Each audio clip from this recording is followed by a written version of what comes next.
오늘은 우리에게 주신 에베소서 4장 31절과 32절 말씀을 통해 용서, 사랑의 시작입니다 라는 제목으로 함께 말씀의 은혜를 나누고자 합니다. 여러분, 2026년 새해 문이 활짝 열렸습니다. 우리는 새로운 도전 앞에 서 있습니다. 그리고 새로운 걸음 앞에 서 있습니다. 여러분, 그 걸음과 도전이 우리 가운데 두려움이 되지 않는 이유는 주님께서 우리와 함께하고 계시기 때문입니다. 2026년 한 해도 우리와 함께 하시는 주님과 동행함으로 말미암아 주님이 주시는 형통의 축복이 모든 예배자들 안에 날마다 경험될 수 있기를 주님의 이름으로 간절히 축복합니다. 여러분, 제가 새해를 맞이할 때마다요, 첫 주일에는 우리 교단의 주제를 통해서 말씀을 나누고 있습니다. 여러분, 우리 교단은 대한예수교 장로회 통합측입니다. 그리고 대한예수교 장로회 통합측의 올 한 해의 주제, 모든 그리스도인들이 함께 붙들고 이 땅 가운데 이루어야 될 사명과도 같은 그 주제가 바로 오늘 설교의 제목입니다. 용서, 사랑의 시작입니다. 여러분, 그런데 이 주제를 받아들고 오늘 한 해를 우리가 시작하는 우리의 삶의 모습은 어떻습니까? 그다지 밝아 보이지 않습니다.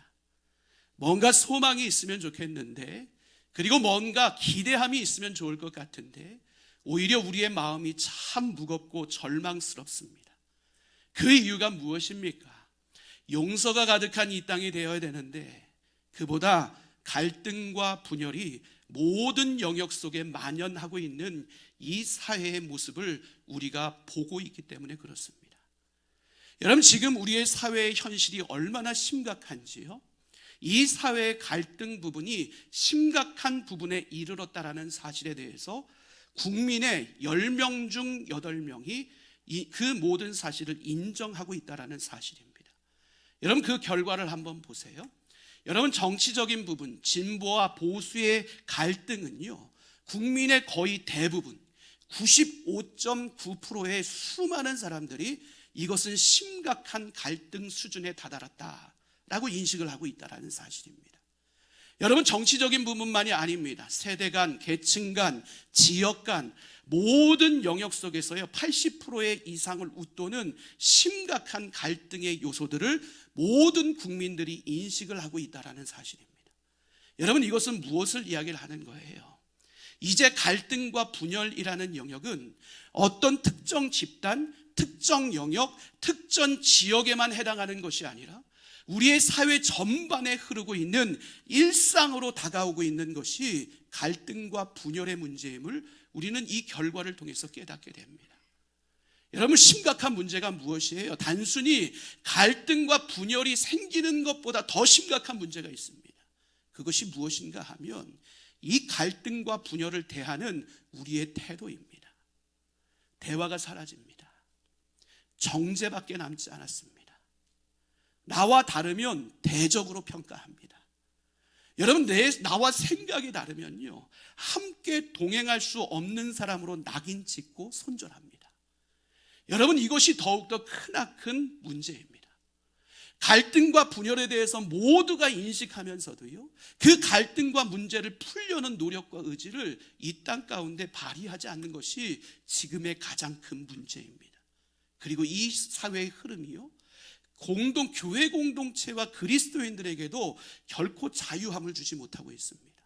그러니 믿음 안에서 복음의 능력으로 오늘을 살아가겠노라고 결단하며 오늘을 살아가고 있음에도 불구하고 여전히 우리의 가정 안에도 갈등이 있습니다.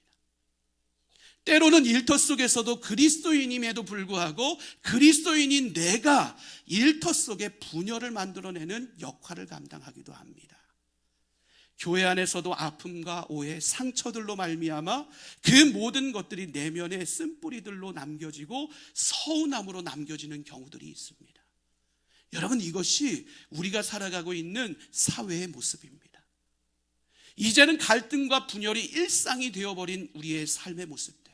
그렇다면 이와 같은 사회 속에서 그리스도인이 어떤 말을 하며 이 땅을 세워나가야 될까? 갈등과 분열이 만연해 있는 모든 세상 속에서 교회와 성도는 어떤 언어를 가지고 세상과 소통하며 하나님 나라를 이 땅 가운데 세워나가야 하는 것일까? 여러분, 오늘 우리가 함께 살펴볼 에베소서 4장 31절과 32절 말씀은요, 그 물음에 대한 하나님의 분명한 뜻을 우리 가운데 전해주고 있습니다. 가장 먼저 사도 바울이 우리에게 꺼내드는 선언이 무엇입니까? 우리 31절 말씀을 함께 읽도록 하겠습니다. 너희는 모든 악독과 노함과 분냄과 떠드는 것과 비방하는 것을 모든 악의와 함께 버리고. 아멘. 여러분, 오늘 사도 바울은요, 이 짧은 한 절의 말씀을 통해서요, 갈등과 분열이 무엇으로부터 출발하고 시작하는지를 우리 가운데 분명하게 전해주고 있습니다. 사도 바울은 이 갈등의 원인에 대해서요, 환경에 대한 부분을 이야기를 하지 않습니다. 상황에 대한 부분을 이야기를 하지 않습니다. 상대방의 어떠함에 대한 부분도 지적하지 않습니다. 이 모든 갈등과 분열의 시작과 출발점은 바로 자신의 마음의 문제 안에 있다는 사실을 사도 바울은 우리 가운데 분명하게 전하고 있는 것을 보게 됩니다. 실제로 사도 바울이 언급하고 있는 단어들을 하나씩 살펴보면 이 단어들이 결국 갈등이 발전되어 가는 과정을 설명하고 있는 것임을 우리는 확인하게 됩니다. 악독이 무엇이에요? 악독은 겉으로 드러나지 않는 마음속의 미움을 이야기합니다. 여러분, 이 악독한 마음이 품어질 때 우리는 상대방이 잘 되는 것을 원하지 않게 됩니다. 심지어는 상대방이 넘어지는 것을 소망하게 됩니다. 여러분, 이것이 겉으로는 드러나지 않지만 우리의 마음 깊은 곳에 있는 미움의 영역인 악독한 부분들입니다. 여러분, 이 악독한 마음들이 계속해서 쌓여지기 시작하면 우리 안에 어떤 마음들이 일어나기 시작하는 거예요? 노함과 분냄이 일어나기 시작합니다. 노함과 분냄은 무엇입니까? 그 악독한 마음들이 쌓이고 쌓여서 더 이상 통제되지 않고 절대되지 않음으로 말미암아 폭발할 수밖에 없는 마음의 상태가 바로 노함과 분냄이라는 마음의 상태입니다. 여러분, 그런데 어떻습니까? 여러분, 이 마음이 마음의 아픔과 상처로만 머물러 있습니까? 절대로 그렇지 않은 것이 문제입니다. 이 마음은 반드시 표출되어지기 시작합니다. 그래서 오늘 사도 바울은 무엇에 대해서 이야기를 해요? 떠드는 것에 대해서 이야기를 합니다. 목소리를 높여서 서로가 서로를 싸우는 것, 이것이 바로 떠드는 것입니다. 비방으로 이어진다라고 이야기를 합니다. 비방은 인격을 모독하고 상대방을 무너뜨리는 언어를 사용하는 것이라는 의미를 가지고 있습니다. 어떻습니까? 마음의 죄악들이 입술의 죄악으로 흐르고 입술의 죄악으로 흐른 것이 우리의 관계를 파괴하는 끔찍한 결과를 만들어내는 과정을 우리는 이 한 절의 말씀을 통해서 확인하게 됩니다. 그러기에 오늘 우리가 주목해야 될 표현이 무엇입니까?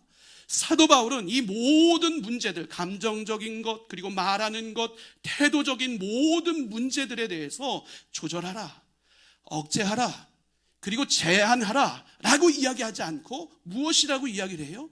이 모든 것을 단호하게 버리라고 말씀하고 있는 것을 보게 됩니다. 왜요? 이것은 훈련시켜야 될 부분이 아니라 우리 안에서 회개하고 끊어내야 될 죄의 뿌리들이기 때문에 그렇습니다. 여러분, 이 죄의 뿌리라는 것을 우리 안에서 해결하지 못하면요, 우리의 마음과 생각이 썩어질 수밖에 없는 것입니다. 우리의 마음과 생각이 썩어지게 되면 어떻습니까? 우리의 가정과 일터와 공동체가 건강하게 세워질 수 없습니다. 관계의 파괴는 너무나도 당연한 일이 되는 것입니다.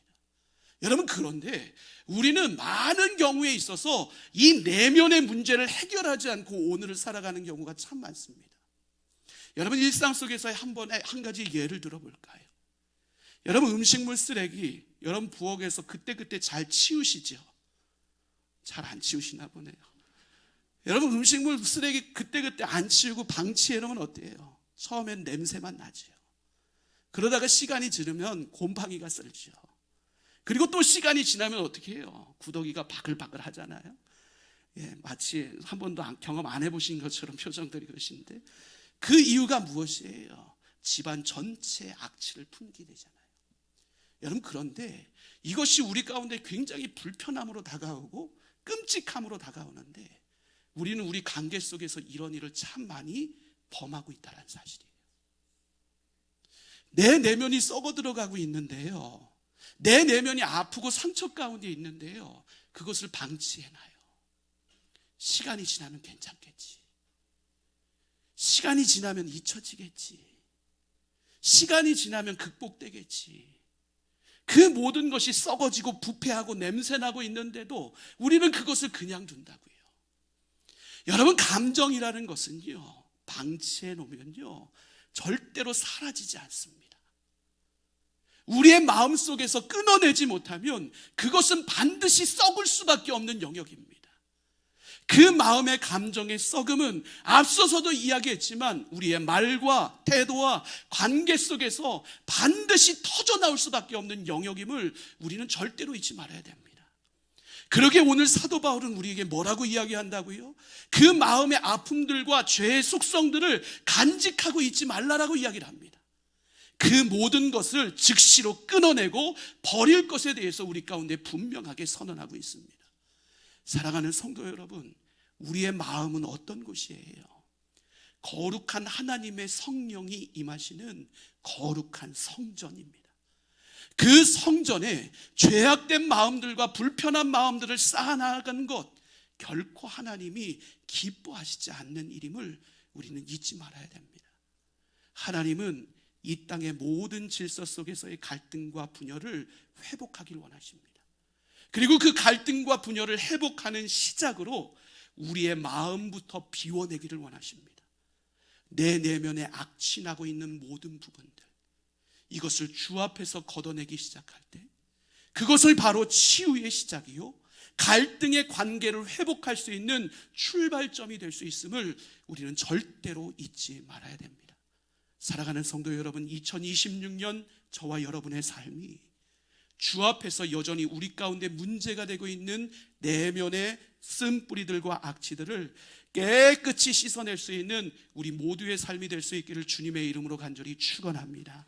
이 내면의 변화가 관계의 확장과 건강함으로 온전하게 회복되어지는 저와 여러분의 2026년이 될 수 있기를 주님의 이름으로 간절히 축원합니다.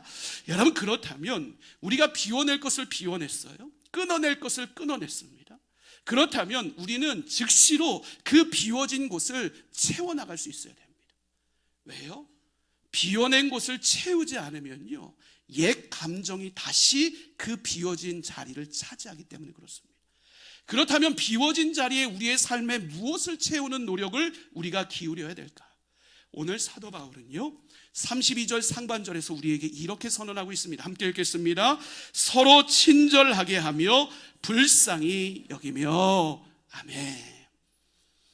여러분, 오늘 사도 바울은 우리에게 친절하게 하며 서로를 불쌍히 여기는 삶을 살아가라고 이야기를 합니다. 세상은 우리에게 뭐라고 이야기를 합니까? 무조건 강해야 된다라고 이야기를 합니다. 상대방을 이해하고 포용하기보다 무조건 이기는 삶을 살아가야지만 손해보지 않는 삶을 살아갈 수 있다라고 이야기를 합니다. 그런데 오늘 우리 가운데 복음이 주는 언어는 전혀 다른 언어로 제시되고 있는 것을 보게 됩니다. 친절, 불쌍히 여김입니다. 여러분, 그러면 친절이 이야기하고 있는 것이 무엇입니까? 형식적인 예의를 이야기를 하는 것이 아닙니다. 거칠애적인 모습을 이야기를 하는 것이 아닙니다. 상대방에 대한 필요를 알게 되었을 때 상대방의 필요를 향해 한 발짝 나아갈 수 있는 용기, 그것이 바로 친절입니다. 그러면 불쌍히 여기는 마음은 무엇일까요? 불쌍히 여기는 마음은 한 단어로 우리가 잘 알고 있는 긍휼이라는 단어입니다. 여러분, 이 긍휼이라는 단어는 어떤 의미를 가지고 있어요? 단순히 참 안 됐네, 그리고 그 자리를 돌이키는 동정의 마음을 이야기하는 것이 아닙니다. 상대방의 아픔이 나의 아픔인 것과 같이 깊이 있게 공감하고 품어내는 능력과 사랑, 여러분, 이것이 바로 긍휼의 마음임을 우리는 기억해야 됩니다. 그러니 긍휼의 삶을 살아갈 때는 상대방이 우리 가운데 때로는 무엇을 요구하게 되는 거예요? 시간을 요구할 수 있게 되는 거예요. 그리고 또한 경청을 요구할 수 있게 되는 것이지. 때로는 우리 안에 불편함을 감수하겠다는 결단을 요구하기도 합니다. 이것이 긍휼한 삶을 살아가는 사람들에게 필요한 요소들입니다. 그러니요, 세상에서는 이와 같은 친절과 긍휼의 언어를 찾기가 참 쉽지 않습니다. 세상이 어떤 흐름 속에서 세워지고 있기 때문에 그래요. 효율과 경쟁과 실리 가운데 세상의 질서가 세워지고 있기 때문에 그렇습니다. 효율적이고 경쟁에서 이기고 실리 가운데 내 이익을 더 차지해야 되는 것이 세상이기 때문에요. 세상에서는 친절과 긍휼의 본질적인 의미를 찾아내기가 쉽지 않다라는 사실입니다. 사도 바울은 분명한 의도를 가지고 지금 친절하고 불쌍히 여기라고 우리에게 이야기를 합니다.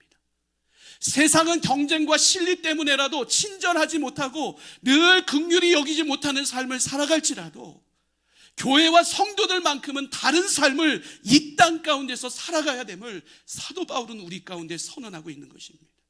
왜요? 교회와 성도는 그리스도의 십자가 사랑에서 흘러나오는 사랑의 언어로 이 땅의 모든 것들을 세워나가는 그와 같은 공동체와 사람들이 교회와 성도이기 때문에 그렇습니다. 여러분, 그런데 만약 우리가요, 세상과 동일하게 혐오적인 언어들을 고백하고 세상과 동일하게 비난하고 정죄하는 언어들을 사용한다면 오늘 우리들의 삶의 모습이 어떤 것입니까? 입술로는 복음을 이야기를 하면서 삶으로는 복음을 부인하는 삶을 살아가는 격이 바로 우리의 삶의 모습이 될 수밖에 없음을 우리는 절대로 잊지 말아야 됩니다. 세상 사람들은 상처 입고 교회로 다가옵니다. 세상 사람들은 마음이 아파서 그리스도인들에게 소망을 발견하고자 합니다. 그런데 만약 세상 사람들이 그렇게 교회로 그리스도인들에게로 달려오는데 우리의 말과 태도가 여전히 인터넷상에서의 채팅과 동일한 모습으로 우리의 말과 태도가 드러난다면 여러분, 우리 가운데 드러나는 결과가 무엇일까요? 여러분, 정답이 있을 줄 몰라도요, 여러분, 그곳 가운데 따뜻한 말이 사라지겠죠. 정죄가 난무하고 긍휼할 태도를 온전하게 품지 못하게 될 것입니다. 여러분, 그러면요, 모든 세상 사람들이 교회의 복음을 바라보고 소망 가운데 나왔다가 복음을 듣지 못한 채 오히려 더욱더 깊은 아픔과 상처만 얻고 다시 세상으로 돌아가는 끔찍한 일이 벌어지고 말 것입니다. 오늘 우리가 하나님이 명령하신 친절과 긍휼을 말뿐이 아니라 우리의 삶의 태도로, 우리의 시간으로, 헌신으로, 마음의 드림으로, 예수의 마음을 품고 온전히 그들을 품어내므로 감당하기 시작할 때요, 교회는 그 자체가 복음의 향기가 되고 우리의 삶이 세워진 모든 삶의 현장 또한 무엇을 어떻게 하지 않아도 그 자체가 복음의 향기가 될 수 있음을 우리는 절대로 잊지 말아야 됩니다. 사랑하는 성도 여러분, 오늘 여러분의 언어는 어떻습니까? 내 주변 사람들을 세우는 언어입니까? 주변 사람들을 무너뜨리는 언어를 사용하고 있으십니까? 세상을 치유하는 언어와 태도로 오늘을 살아가고 계십니까? 세상을 절망으로 몰아넣는 언어와 태도로 오늘을 살아가고 계십니까? 여러분 안에 있는 모든 분열을 그치고 우리 마음 안에 친절을 풍성하게 채울 수 있는 믿음의 사람들이 될 수 있기를 간절히 소망합니다. 우리 안에 있는 모든 정죄를 그치고 그 마음과 입술과 태도에 하나님이 주시는 긍휼의 마음으로 우리의 삶을 충만하게 채워나갈 수 있게 되기를 간절히 소망합니다. 세상과 다른 언어, 세상과 다른 태도로 말미암아 하나님 나라가 어떤 나라인지를 우리의 삶을 통해서 증명해 나가는 2026년 우리 모두의 삶이 될 수 있기를 주님의 이름으로 간절히 축원합니다. 그렇게 은혜의 언어와 태도가 우리의 삶을 통해 우리의 가정과 일터와 교회 공동체와 지역사회에 흘러감으로 말미암아 우리가 있는 모든 곳에 하나님의 나라가 견고히 세워지는 은혜를 누릴 수 있게 되기를 주님의 이름으로 간절히 축원합니다. 여러분, 사도 바울은 마지막으로요, 이 은혜의 언어와 태도 위에 한 가지를 더해야 된다라고 우리 가운데 선언합니다. 그 내용이 32절 하반절의 내용입니다. 우리 함께 그 말씀을 읽겠습니다. 서로 용서하기를 하나님이 그리스도 안에서 너희를 용서하심과 같이 하라. 아멘. 오늘 사도 바울은 서로 용서하라라고 이야기를 합니다. 그런데 단순히 서로 용서하라고만 이야기하지 않고 그 용서의 기준을 우리 가운데 분명히 제시하고 있는 것을 보게 됩니다. 그 기준이 무엇이에요? 하나님이 그리스도 안에서 너희를 용서하심과 같이 용서하라라고 이야기를 합니다. 우리가 하나님으로부터 받은 용서는 어떤 용서입니까? 전적인 은혜의 용서, 조건 없는 은혜의 용서였습니다. 우리가 조건을 만족하게 채웠기 때문에 우리가 하나님으로부터 용서받은 것이 아닙니다. 어떤 크나큰 사명을 우리가 미션을 잘 감당했기 때문에 우리가 용서받는 자리에 세워진 것이 아니라는 것입니다. 여전히 우리가 죄인이었을 때 그리스도께서 십자가에 달려 죽으심으로 이미 시작된 것이 우리를 향한 하나님의 전적인 은혜의 용서였습니다. 여러분, 우리가 이 용서의 은혜를 받은 자이기 때문에 이 용서의 은혜를 경험한 자들은 우리의 용서가 감정적인 선택이 아니라 신앙 고백적인 결단으로 이어져야 됨을 사도 바울은 우리 가운데 이야기하고 있는 것입니다. 여러분, 한 마을에 어떤 건장한 청년이 마을 속에서 살고 있었습니다. 수억의 빚을 졌습니다. 열심히 일을 해도 감당할 수 없고 애를 써도 그 빚더머니에서 해결할 수 없는 연약함들이 그의 삶에 끊임없이 펼쳐졌습니다. 그러니 삶이 얼마나 무거운 짐을 짊어지고 가는 거예요. 잠을 자도 푹 잘 수 없고 내일이 오지 않았으면 좋겠다는 무거운 마음으로 아침을 맞이하는 삶을 살아가고 있었습니다. 그런데 어느 날 은행에서 전화가 왔어요. 누구누구 맞으시지요? 예, 맞습니다. 당신의 빚이 청산됐습니다. 더 이상 빚을 갚지 않으셔도 됩니다. 너무 황당한 전화를 받았어요. 이 전화가 꿈인가 생신가 싶어서 거듭 물어봅니다. 정말 제 빚이 청산된 것이 맞습니까?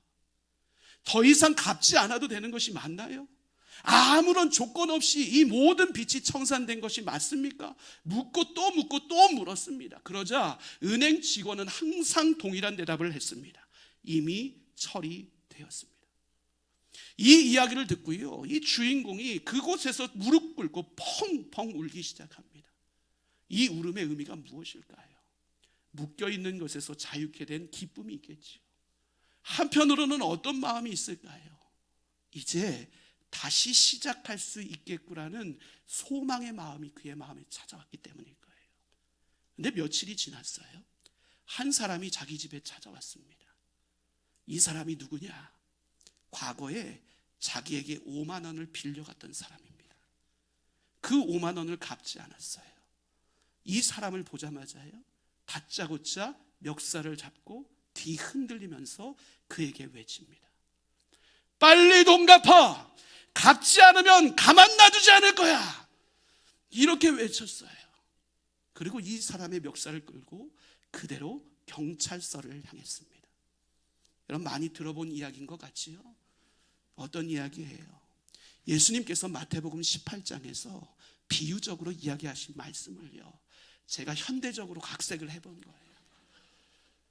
여러분, 이 주인공의 모습이 어때요? 그의 문제가 무엇입니까? 그에게 은혜가 없지 않았다니까요. 그는 풍성한 은혜를 받았어요. 그 은혜를 누리게 되었어요. 그 은혜가 꿈이 아니라 자신의 실상이었다고요. 그런데 문제가 무엇이었어요? 그 은혜를 잊어버린 것이 문제였어요. 하나님 오늘 우리에게 말씀하세요. 내가 너에게 준 은혜를 반드시 기억해라. 그리고 그 은혜를 내 마음과 삶에만 간직하지 말고 반드시 흘려보내라. 왜요? 은혜는 내 안에만 있으면요, 변질될 수 있거든요. 하지만 그 은혜를 나누고 흘려보내기 시작할 때요, 또 다른 생명이 살아나는 기적의 역사를 펼칠 수 있는 것이 바로 은혜라는 사실을 우리는 절대로 잊지 말아야 됩니다. 사랑하는 성도 여러분, 2026년 새해가 시작됐어요. 그런데 여전히 용서하지 못하는 사람이 있지 않습니까? 2025년 지겹게 끌고 왔던 내 마음의 문제가 여전히 해결되지 못한 채 2026년이라는 새해를 맞이하지 않았습니까? 용서하지 못하는 마음 가운데 여러분, 내가 얼마나 큰 은혜를 경험했는지를 다시 떠올릴 수 있는 우리가 될 수 있기를 바랍니다. 죄인으로 죽을 수밖에 없는 우리들, 본질상 진노인 자녀인 우리를 위해서 예수께서 친히 십자가를 지시고 그곳에서 고통당하고 죽으심으로 말미암아 우리를 용서해 주시고 끌어내 주신 그 은혜가 얼마나 크고 놀라운 것인지를 다시 한번 떠올릴 수 있는 우리가 될 수 있기를 바랍니다. 결코 용서라는 것은 쉽지 않습니다. 하지만 우리가 은혜를 붙잡기 시작할 때 그 은혜가 굳어진 우리의 마음을 높게 하게 할 것입니다. 뿐만 아니라 우리의 마음을 십자가 앞으로 끌어갈 것입니다. 그 십자가 앞에서 우리 안에 잃어버린 복음의 능력과 사랑을 다시 회복하게 하실 것입니다.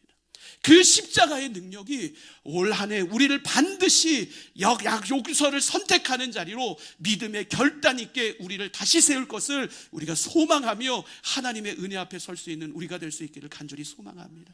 그러기에 살아가는 성도 여러분, 2026년 더욱더 십자가를 분명히 붙드시길 바랍니다. 십자가 안에 거하시기를 바랍니다.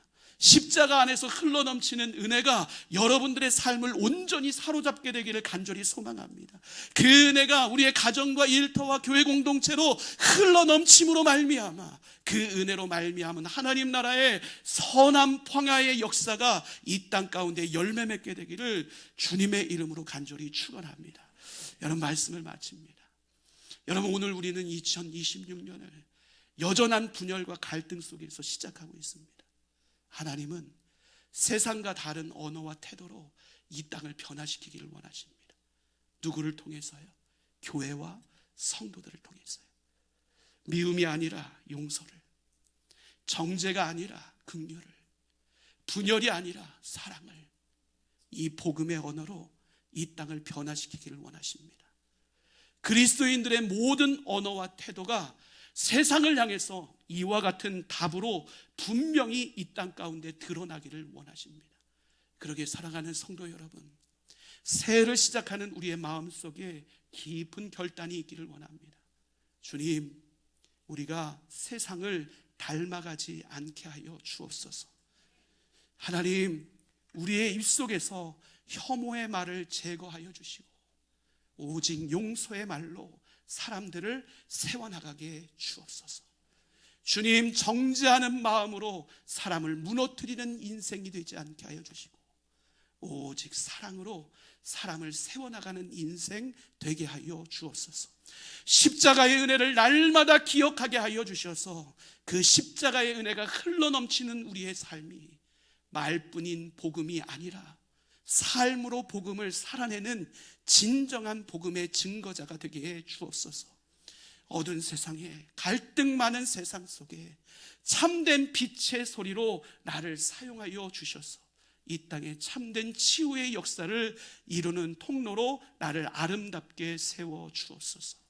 여러분, 이 결단의 고백이 우리의 삶의 실제가 됨으로 말미암아 상처받은 이 땅이, 상처받은 우리의 가정이, 상처받은 우리의 일터와 공동체가 우리로 말미암아 은혜 가운데 다시 세워지는 축복을 누리는 2026년 우리 모두의 삶의 현장이 될 수 있기를 주님의 이름으로 간절히 축원합니다.